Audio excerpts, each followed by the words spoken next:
Here's a look at XLE up 3% today, bouncing off of the 200-day line while we have oil back in business, it looks like.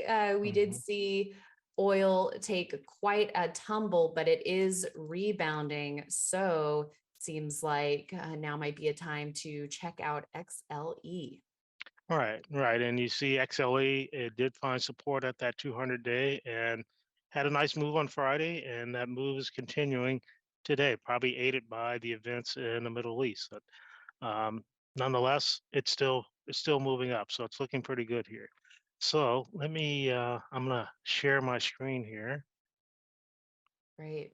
And as you're doing that, so for XLE, you're looking to set up a bull put spread, a type of trade that I feel like you favor, Right. Harold's. Oh yeah, yeah. So um I like these spread trades and uh, typically to the upside because the market is moving up most of the time. And there's, like someone once said, there's a bull market somewhere. So I like these put spreads.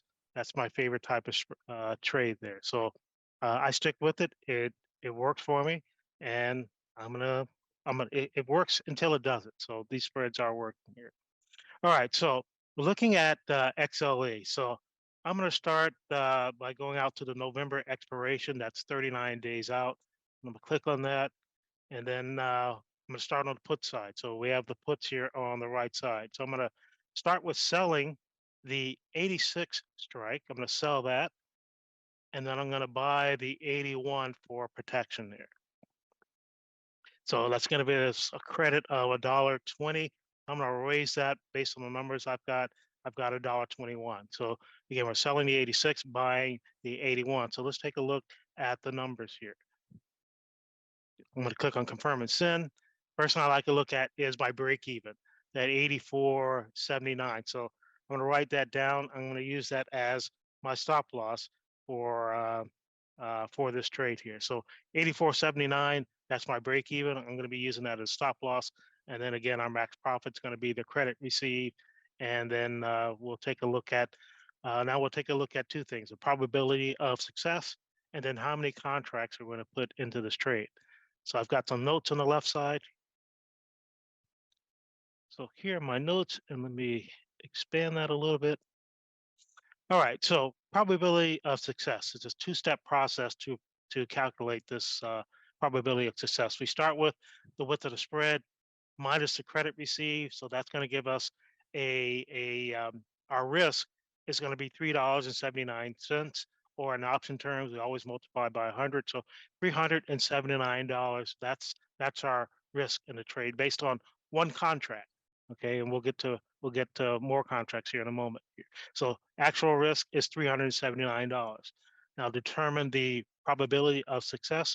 We take our actual risk, which is $379, divided by 5 and multiply by 100. That's going to give us a probability of success of 75.8%. So pretty strong number here. So 75.8%, that's our probability of success. Not a bad number considering we're just hopefully going to be 39 days in this trade or shorter. So the return on risk, what kind of return can we expect? To determine that, we take the credit received, which is $1.21, divided by our actual risk, 379.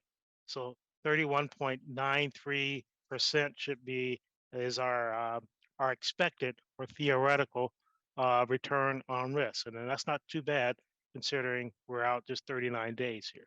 So how many contracts are we going to buy? So based on the numbers that we've seen so far, I like that. How many contracts we're going to buy?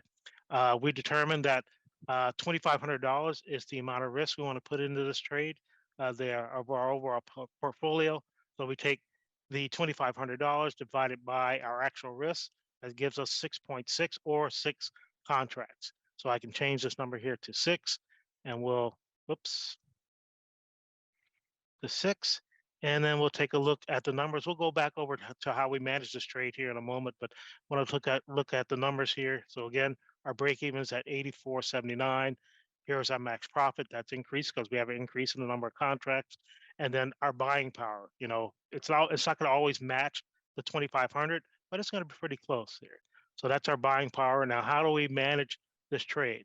Again, the break even, that's going to be our stop loss. That was 84.79. I want to take profits at 50% of the credit received. So in this case, looking at 61 cents. We're going to be looking to manage the trade at 21 days. DTE is days for expiration. So I'll be keeping a look at this number here.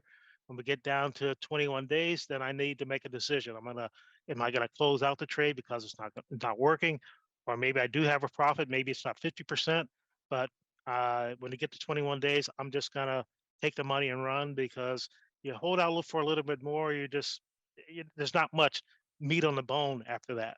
So 21 days of expiration. That's when I'm gonna be making that decision.